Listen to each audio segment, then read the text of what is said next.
It began quietly, as it often does. A boy in Ohio, born to a broken home, grew up fascinated, not by cartoons, not by baseball, but by death.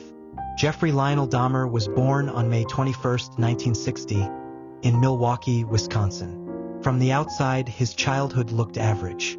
But behind closed doors, things were falling apart. His parents fought constantly.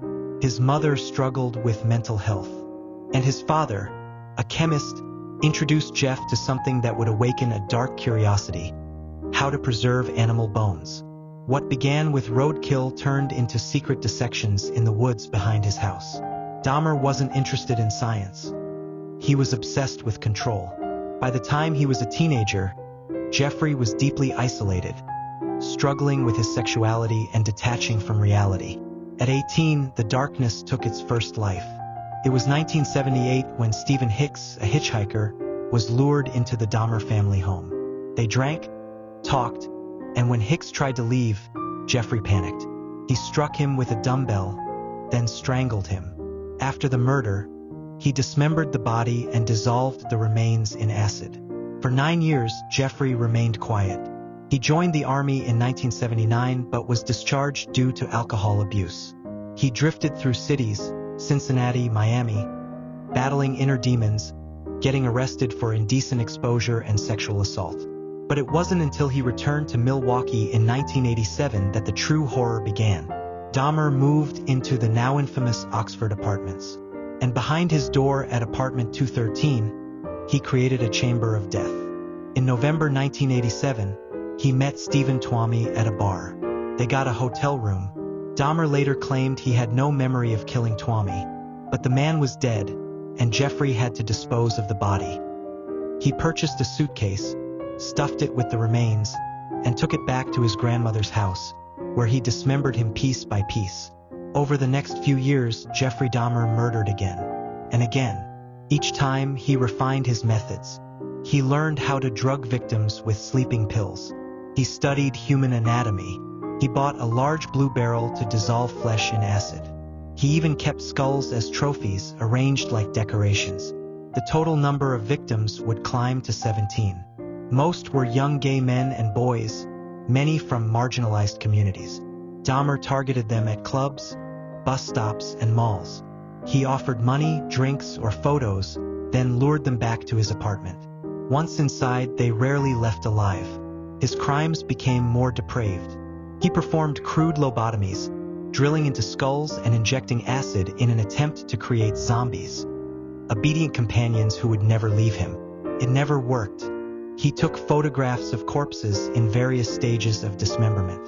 He preserved body parts in his fridge. He even admitted to cannibalism, eating pieces of his victims so they could be a part of him forever. And yet, Dahmer was nearly caught, multiple times. In one horrifying instance in 1991, a 14-year-old boy named Conrad Synthesumphone escaped the apartment. Naked, bleeding, and disoriented. Bystanders called the police. But when officers arrived, Jeffrey calmly explained that Conrad was his adult boyfriend, drunk after a fight. The officers returned the boy to Dahmer, ignoring protests from neighbors.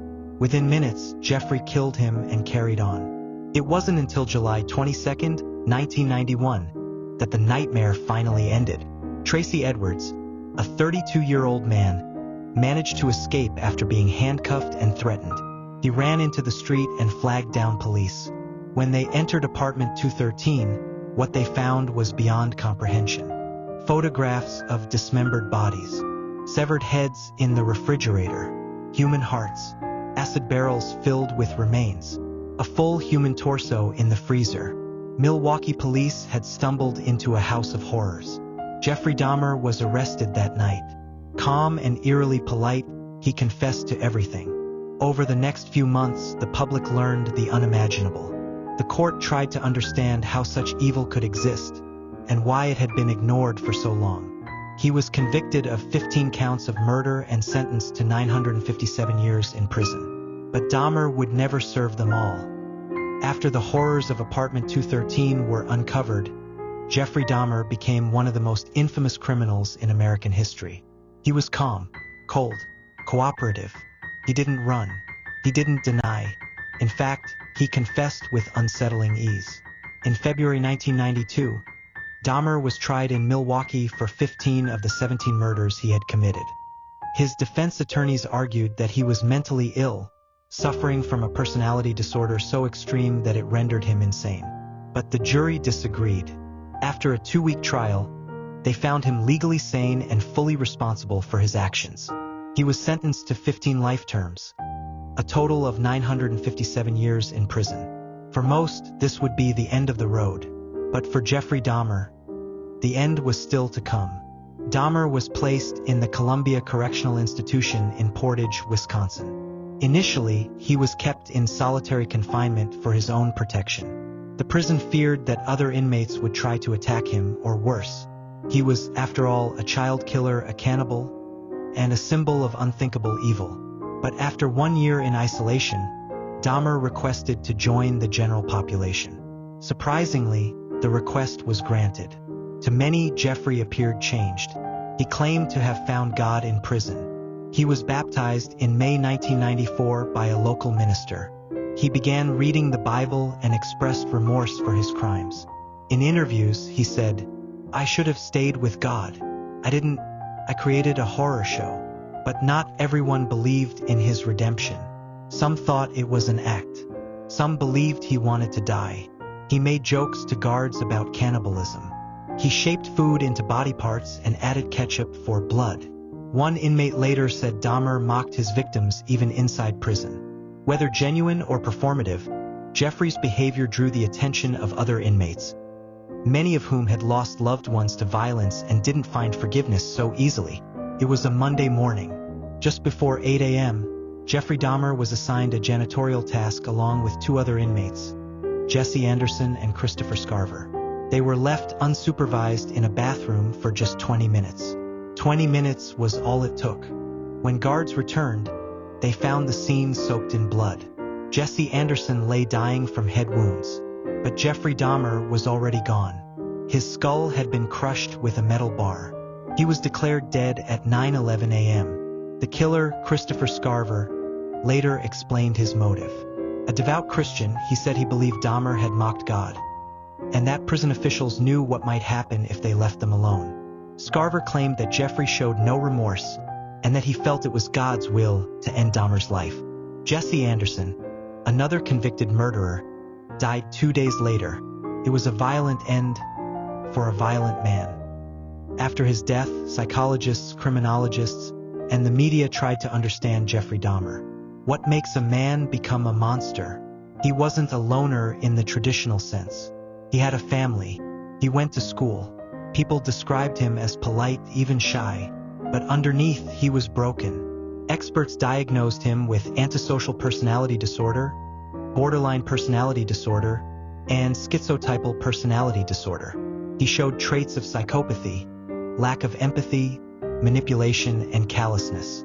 And yet, he wasn't the typical cold-blooded killer. He craved companionship.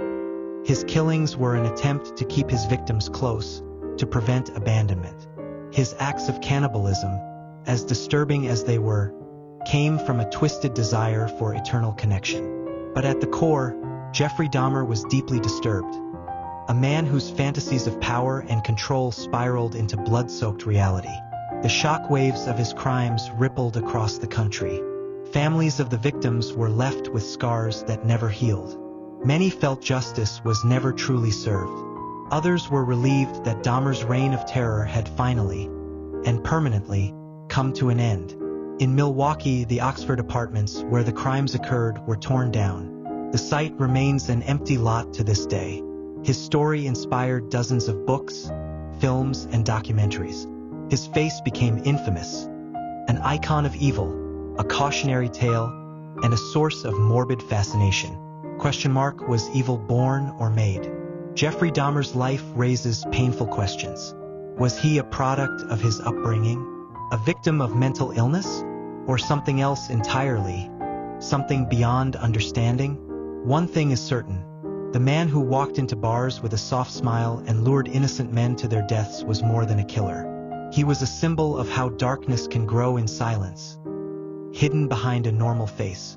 He wanted control, He wanted silence. He wanted to keep them forever. But in the end, the man who took so many lives couldn't even hold on to his own. Jeffrey Dahmer is gone, but the questions he left behind still haunt us today. What makes a monster? And how many more might be hiding in plain sight?